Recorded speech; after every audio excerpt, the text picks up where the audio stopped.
તો સુરેન્દ્રનગરના ગેડિયા ગામમાં 2021માં થયેલા ચકચારી પિતા પુત્ર એન્કાઉન્ટર કેસમાં નવો વળાંક આવ્યો। પોલીસ પર પોલીસને જ છાવરતી હોવાના ગંભીર આરોપો લાગ્યા।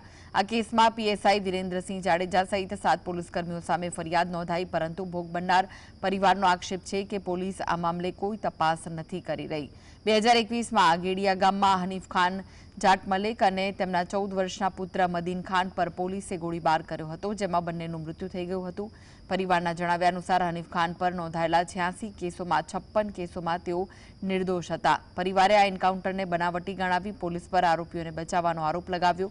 પરિવારે માંગ કરી કે આરોપી પોલીસકર્મીઓ સામે તાત્કાલિક કડક કાર્યવાહી કરવામાં આવે અને ન્યાય મળે।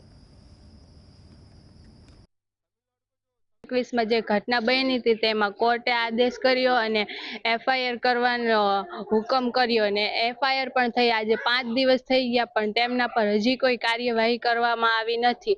તેમની ધરપકડ પણ થઈ નથી। અમને એવી આશા છે કે તે ધરપકડ કરે અને પોલીસ તેમાં કોઈ બચાવ વિના અને સાચી રીતે તપાસ કરે, તેવી પણ પોલીસ કોઈ હજી સુધી કોઈ કાર્યવાહી કરતી નથી।